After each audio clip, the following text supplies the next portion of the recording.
हे झालं पाहिजे आणि सरकारने गेलं पाहिजे। राज्यभर हल्लाबोल आणि आता परिवर्तनासाठी या ठिकाणी सर्व राज्यामध्ये हे सर्व नेते मंडळी भेटतात। खऱ्या अर्थानं वळसे पाटील साहेबांचं भाषण अत्यंत चांगलं झालं की खऱ्या अर्थानं देशाचे नेते आदरणीय पवार साहेबांनी आपल्याला सर्व काही दिलं।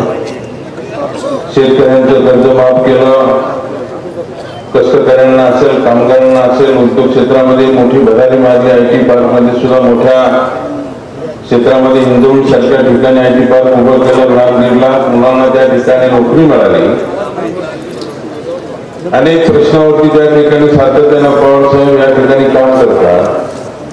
वय वर्ष 19 असून सुद्धा तरुणांना लागलेलं असं काम आपल्या राज्यामध्ये करतात, देशामध्ये त्या ठिकाणी नेहमी प्रश्नाची उकल करतात। आणि हे सर्व करत असताना सुद्धा आपण कुठे त्या ठिकाणी कमी पडतो, का कमी पडतो याचं सुद्धा त्या ठिकाणी आत्मचिंतन व्हावं म्हणून वळसे पाटलांनी या ठिकाणी चांगल्या प्रकारे आपल्याला मार्गदर्शन केलेलं आहे। त्या सर्व गोष्टी होत असताना गेली 15 वर्ष या परिसरामध्ये काम करणारा लोकप्रतिनिधी आपण पाहिला।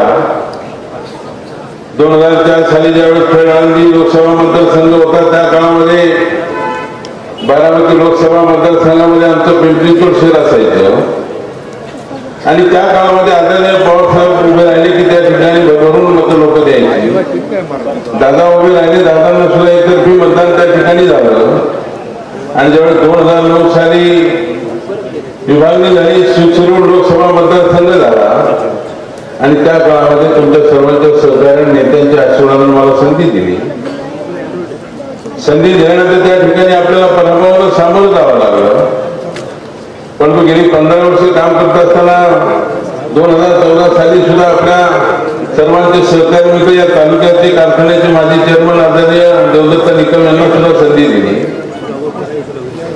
पण काही ना काहीतरी या ठिकाणी खोटं बोलायचं, रेटून बोलायचं आणि प्रत्यक्षात त्या ठिकाणी कामाच्या बाबतीमध्ये शून्य त्या ठिकाणी आपल्याला दिसायचं। गेली 15 वर्ष आम्ही सुद्धा पाहतो समाजामध्ये काम करत असताना दादांच्या नेतृत्वाखाली पिंपरी चिंचवड शहर उभं राहिलं। आदरणीय पवार साहेबांचं नेहमी मार्गदर्शन आमच्या शहराला असायचं। कैलासवासी प्राध्यापक रामकृष्ण मोरे नंतर आदरणीय अजितदादांनी आमच्या पिंपरी चिंचवड महानगरपालिकेमध्ये सूत्र हातामध्ये घेतली। एक चांगलं काम त्या परिसरामध्ये उभं राहिलं। आमच्याकडे अनेक उड्डाणपूल असतील, रस्ते असतील, ग्रेट सेपरेटर असतील, नवीन नवीन प्रकल्प असतील, अशी कामं त्या ठिकाणी करत राहिले। आणि देशाने सुद्धा आमच्या पिंपरी चिंचवड महानगरपालिकेला बेस्ट सिटी असं आव्हान दिलं।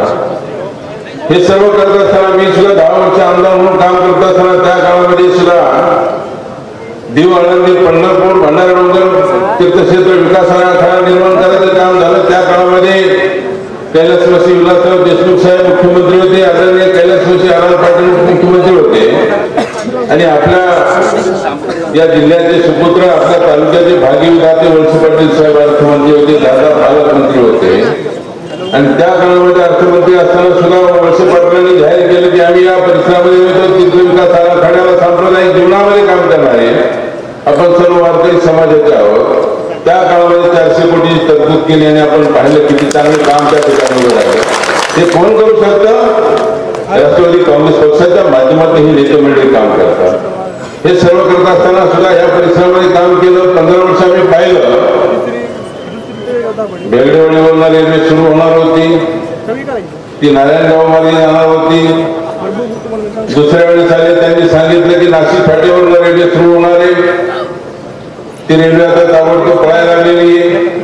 आणि तिसऱ्या वर्षी सांगितलं की हडपसर मार्गे त्या ठिकाणी आता त्याचा सर्वे चालू आहे आणि ती येणाऱ्या लोणीच्या परिसर मार्गे आंबेगाव लोणी मार्गे ती नाशिकला जाणार आहे। किती प्रश्न, किती सांगावं, किती खोटं बोलावं, ह्या सर्व गोष्टीची या ठिकाणी आता आत्मचिंतन करण्याची वेळ आलेली आहे। गाडा मालकाच्या बाबतीमध्ये असं सांगितलं प्रत्येक वेळेस घाटात जायचं, आता गाडा तुमचा सुरू होणार, काळजी करू नका।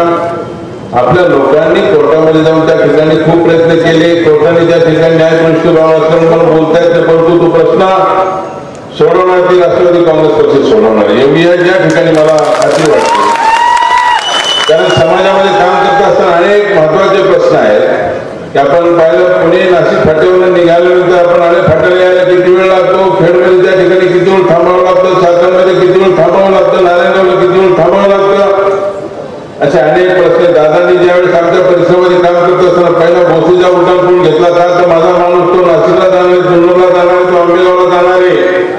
उड्डाणपूल तयार केला आणि त्या ठिकाणी आज लाखो लोक त्या उड्डाणपुलावर प्रवेश करतात.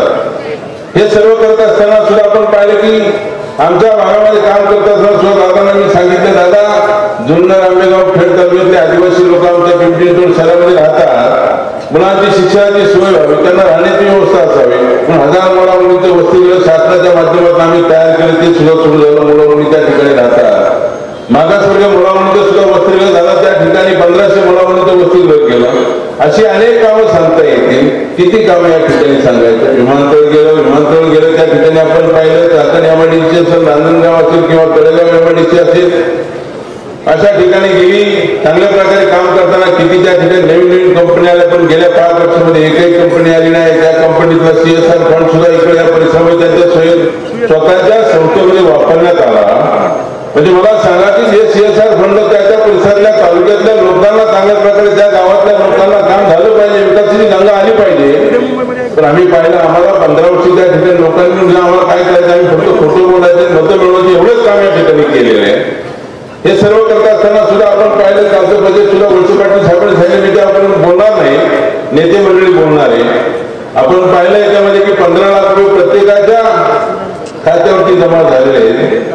आणि गेल्या बजेटमध्ये 15 दिवसात बजेट केंद्राचं सांगितलं की आता 6000 रुपये सुद्धा शेतकऱ्यांच्या हेक्टरी 6000 रुपये त्या ठिकाणी तुमच्या खात्यावरती जमा होणार आहे. आता आम्हाला असं वाटतं 15 लाख संपले तर 6000 कुठून संपायचे, किती योजना या ठिकाणी करायच्या, अशी अनेक कामं आहेत. माझी विनंती की वळसे पाटील साहेबांनी जे भाषण केलेले त्या भाषणाचं खऱ्या अर्थानं जुन्नर असेल, आंबेगाव असेल, खेड असेल किंवा शिरूर लोकसभा मतदारसंघातले सर्व नेते मंडळी या ठिकाणी आहेत, प्रमुख कार्यकर्ते आहेत की खऱ्या अर्थानं जे काही कामं नेते मंडळीवरती व्यासपीठावर बसली, दादा असतील, भुजबळ साहेब असतील, मुंडे साहेब असतील किंवा वळसे पाटील साहेब, असे अनेक कामं त्या ठिकाणी आपल्यापर्यंत येण्याचं त्या ठिकाणी साधन असेल ते काम करतात. आणि त्याची या ठिकाणी कुठे आपण सर्वांनी जाणीव ठेवली तर खऱ्या अर्थानं हे परिवर्तन या ठिकाणी होईल.